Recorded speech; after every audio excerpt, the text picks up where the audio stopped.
have you brought us here today, Brad? Come on, man. Okay, we're here at the Incredibles Blu-ray Roundtable, and I suppose the point of this is some degree of historical perspective now that we're all of our wounds have healed from the project, and everyone here has a key role on the film, and yeah, everybody's just watching. Let's see how far he goes before he becomes totally uncomfortable. Yeah. Which is about Now. Do you remember there was a former head of Disney that was not a fan of the movie, and it was a funny meeting because It was not funny for me. I mean, no, funny in retrospect. Yeah, in retrospect, but it was, we were at a table like this at the Disney boardroom, and we were waiting, right? We had our little 20-minute presentation ready, and the guy who we were presenting to came in, or we heard him get off the elevator and just say, "It's a live-action movie. I don't even know why he they're hasn't here." even come into the room yet, and he's like yelling ahead. Yeah. to- So we do the pitch, and boy, he didn't like it, and he just started ripping into it, and started telling Brad what animation could and couldn't do, and I went, oh. Because he was pretty brutal, and I could see you steaming, and I thought, he's gonna hit him. He's gonna hit him. And if he hits him, that's kind of the end of our job. so I got ready, and instead of him hitting him, and this is probably my proudest moment of you, is you took all of this abuse and sort of just turned to John and went, "Well, John?" Well, I felt like I had the magic Lassiter ticket, and if ever there was a moment to press the little it was like, John button. So, and John was like, "Well, I hear the criticisms, but we like this idea, and we'd like to just pursue it a little further." And he just kind of managed it in a way that didn't challenge the executive, but kind of just kept the blood flowing into the project, and because he felt like if the blood can continue to flow into the project will speak for itself. And he had to do a lot of behind-the-scenes stuff that we'll never know about, though. And a little afterwards, we showed the story reels, and they knew what the movie was. And once they knew what the movie was, they were fine with it. Right, and to his credit, after the film came out, he got back to both of us and said, I was wrong about that. It's a great movie. Yeah, that's right. Yeah. So Tony was the one who worked with me first on this. After I initially had the idea, Tony did the very, very first drawings, and this was like 93. probably, almost a decade before we started making it. Yeah, it was like a couple hours of work, so it was very loose. I didn't expect it to be in an art up book. That's the one thing. I didn't want anybody. I thought no one would actually see it. Yeah, because it was just early exploration stuff, and then we were going to do more later. The only one that was wrong was Dash. Yeah. Yeah, he's like the Campbell right. Soup kid. Yeah, he looked like he was ready to sell a product in the early 60s, yeah. For a while, everybody could fly except Dad. Oh, yeah. Yeah. That was one of the first ideas, and then I realized it was going to limit things way too much, because I think that's a common mistake that a lot of superhero films and superheroes have, is that their powers are kind of unlimited.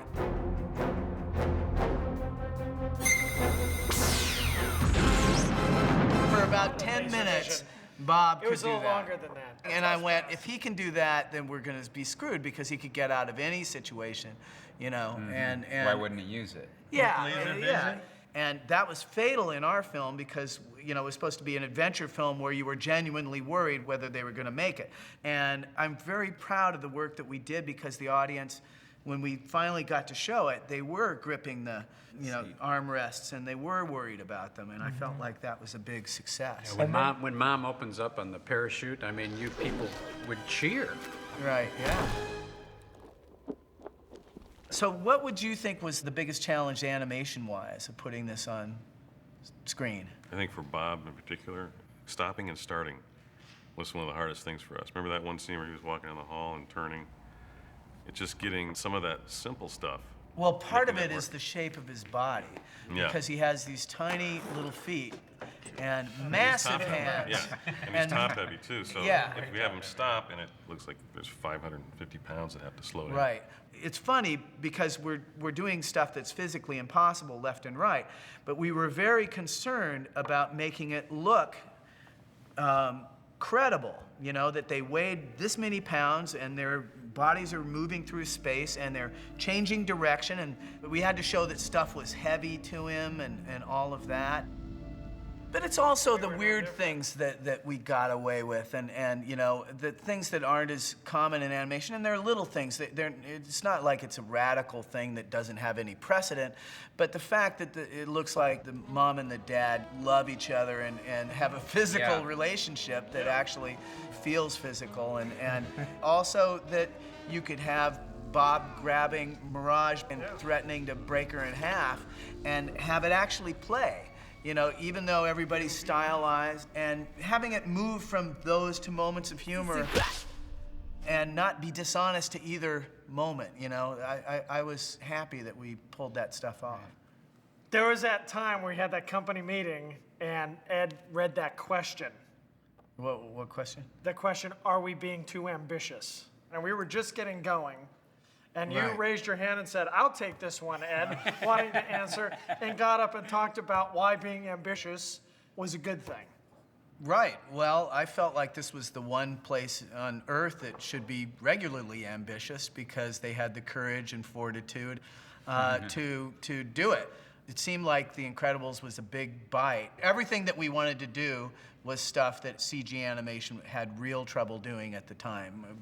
First and foremost, humans, you know. They'd always struggled to do humans, and here we had nothing but humans. That's all we had. And just the scale of the film, all the locations, how effects heavy it was. Yeah. It had the inciting event that the film was essentially impossible. All of us were like, yeah, let's do it. You know, it's not impossible, is it? And Rick was like, Yes, it's kind of impossible. It's kind of impossible. When you got onto it and you were worried about it, I remember you were always very calm, but what was the first sort of light in the forest? Well, for me, the one from the very beginning was that you had boards that you were clear about. You look at it and go, okay, that's what we're going to do. And I used to get in trouble for doing that because there was the Disney version of storyboards where it's only about story, it's not about shooting. And I tried, Right. well, you said it's a two-shot with it. No. So when we started sticking to it, that was like, yeah, that's what I've been saying. Yeah, it's going to work. To tell the story, you have to tell it with, you know, cinematography, the composition, what's happening in the background. We threw in lighting paths for the first time. We wanted a seamless reel going from these static images to the full-blown camera moves. But at the end, the questions vanished. Right. Right. You know, what is it going to be? Vanished.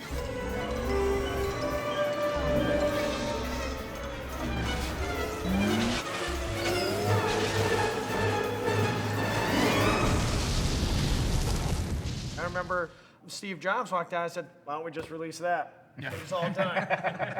Well, and we ended up relying on it tremendously. I Yeah. mean, remember that there was a couple of really difficult shots. I remember the jet blowing up was one of the shots that was toughest because we were blowing apart the jet,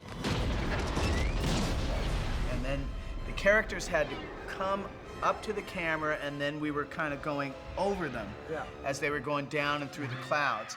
And I remember you saying, as long as we know what's happening on each frame, we can plan around that. And there was a lot of scotch tape and baling wire to make those shots work. But, you know, the shot came off in the movie exactly how I wanted it to come off. Because we didn't try to build the whole thing so that you could cover it from any angle and have it be perfect. Right. Yeah. You cheated. Yeah. Well, there's a lot of that. A lot of that, yeah. The supers aren't gone, Mr. Incredible. You're still here.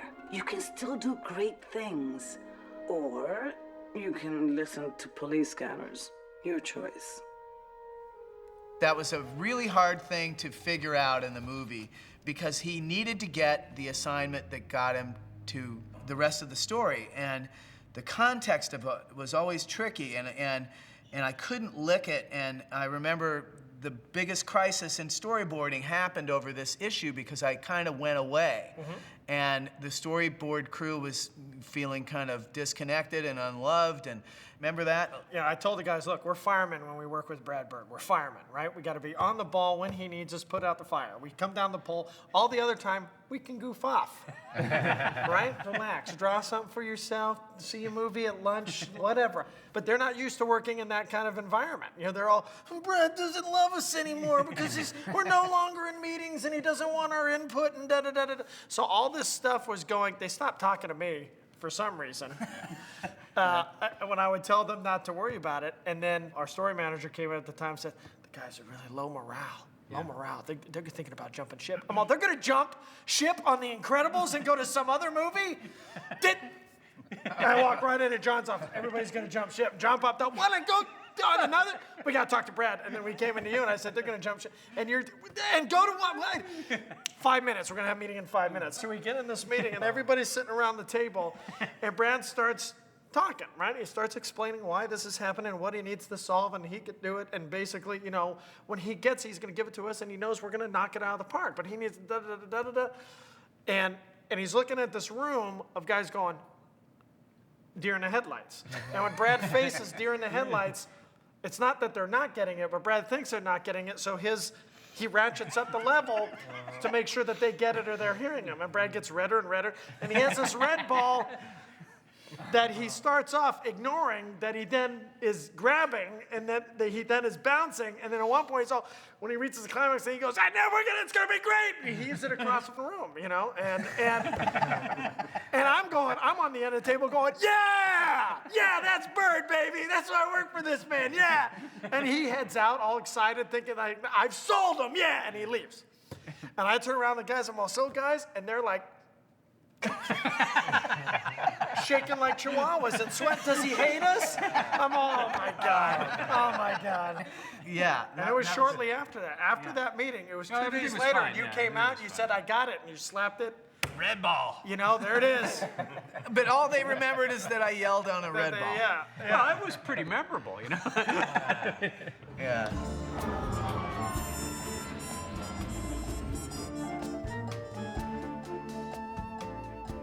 Coming to Pixar was like a revelation to me, because for almost my whole career, the only the feedback that I got consistently about being a manager or a producer was that, hey, listen, man, you got to toughen up. You know, you gotta fire some more people. This is not fun and games here. So for 20 years, I was like, yeah, man, I gotta fire some more people. I gotta get tougher. I gotta get more of an edge. So I would work on that. That was what I worked on, because that's the feedback I got. But you're not that guy. I'm not that guy, but I would work on it. And I got to Pixar, and 3 weeks after being here, I got called into Sarah MacArthur's office. She goes, John, listen, we gotta talk. I said, well, what is it? I'm getting ready for you gotta tough it up. She goes, listen, you gotta back off a little bit, man.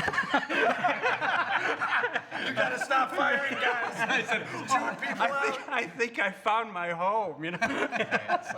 There was a lot of us versus them when we first got there. When we first rolled into Pixar, whenever you would talk about, it would be us and them.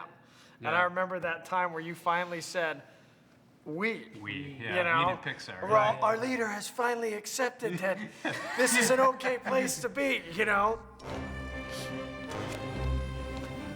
Every once in a while, in fact, last week I got asked by somebody, did you know that Syndrome, he kind of looks like you? What was the idea behind that? And I went, well, actually, I was completely blind to it until we were too deep into production. I probably would have said, you got to change that if I'd known it. But I was just blind to it. It was everybody. Everybody looked like you. They all sounded like Bob you. does Dash not looks look like you. me. I've seen your baby pictures. Jack looks like you. No, that's not true. No, you were looking at a profile of Syndrome, and you're talking about it, and we're tweaking something. He's like, I know what you guys are doing, by the way. I don't know at what point we were. But it was too late by that point. It was too late by that point, Yeah. I What knew you guys that. are doing, by the way. Yeah, you guys made that stamp. Yeah, and it was approval like, stamp. yeah, and Every then show has an Every approval show has stamp. yeah. You make the stamps to say when something is approved. And usually you find something kind of Positive.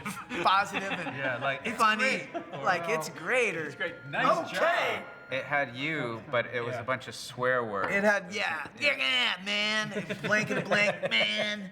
But if something was really good, that stamp meant like, yeah. You know, It was clear what it meant. yeah. But there was the one, the do we like this? Do we like Well, this? because I would say that. Like, do we like this? And so we made the stamp of that. Wait, translated was, I don't like this. But he's going to say it in a very diplomatic way. Do we like this? Anybody else like this? He always did these terrible drawings of me, like The grumpy dwarf? yeah, the grumpy dwarf, and I'm always wearing a stupid hat. But I'm like, why am I always angry and I feel like I'm a positive guy. No, I don't get it's that. good. It's positive energy, Through passionate. negativity. Yeah. But it just looks like negativity. I remember the review where you stamped something. You were like, "Hey, we need this. It has to be approved. It has to go to modeling. And, I'm gonna approve it, but that doesn't mean I like it." And Well, you even said, but I'm not putting my camera there. you took the stamp and you stamped it so hard that the ink splattered like blood on the wall. Yeah. Oh, wow. Yeah. But that's how you learn. That's when I thought, let's not show things out of context. Let's not do that again. Well, that was the whole thing, right? Was the review process at Pixar at that point was each thing like this. By itself. You would have a review where you'd come in today, coffee cups, and you'd look like a million coffee cups. Every one of them were put up like they were in the Louvre. And you're going, is this like the world's most important coffee cup, or is it, you just didn't know. One of the things we tried to institute, and I think they were starting to do it on Nemo too, right? Was context. You know, is it important or is it not? Because the amount of stuff that you have to design in these things is frightening. Yeah. Or the parking meters, the Yeah. 6 faces of parking meters. And Yeah. Brad's, I don't like any of these, maybe a little bit of this. And John goes, whoa, whoa, whoa, whoa, whoa. Whoa, it's on a street. We're going by them like Yeah. this. And you're all, oh, that one, that one, that one. Let's move on. Yeah, so we started saying that we're gonna put it in the shot the way it will be on screen. And certain things like sucked out loud, right? Like, you know, I'm drawing your attention and I stink, you know? But a lot of things were not drawing your attention, and we'd go, fine, let's fix that one thing that over there that needs fixing. And then the guy who did one of the things that stank that was not being seen was like, I'd really like to fix that. And it's like, you're the only one that's gonna know. We need you for more important stuff. Let's move on to the next thing. And that saved our butt in the film because it kept it producible, right? It's been 2.5 years on this show. I'm worn out. Brad's worn us out. At the end of animation, everyone was just completely depleted. I remember the animation department did a t-shirt of a tube of toothpaste with the Incredibles logo on it. And every molecule of toothpaste has been wrung out of this tube. It's like that's the image of everyone on the film. Was there was absolutely not any more that could have been given to that movie than was given.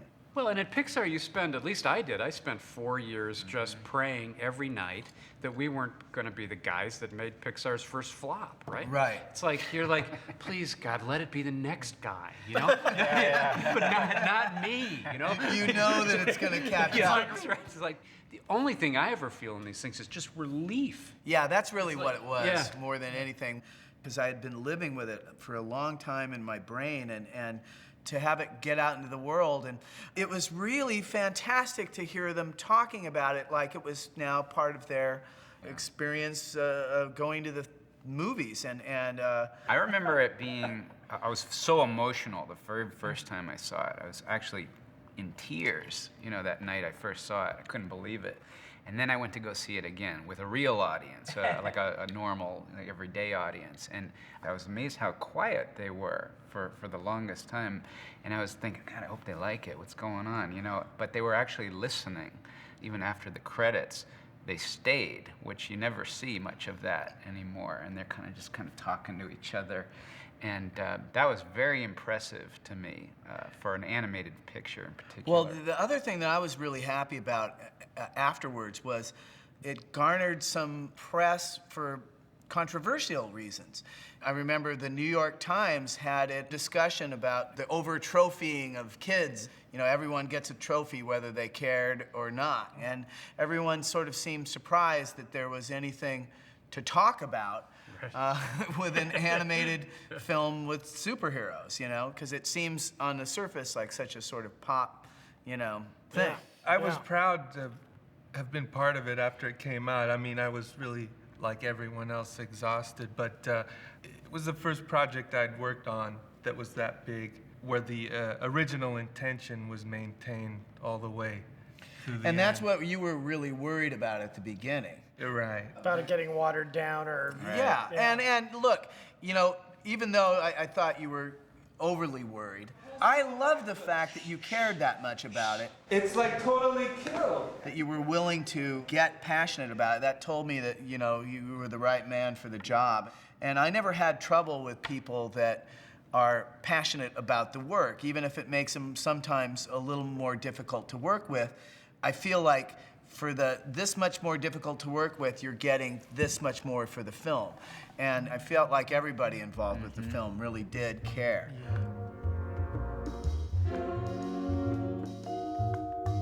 And that was one of the reasons, you know, I had a great time making it. And looking back on it, the fact that it was so hard and we kind of came through and made, like you said, made the movie that we originally set out to make was hugely gratifying.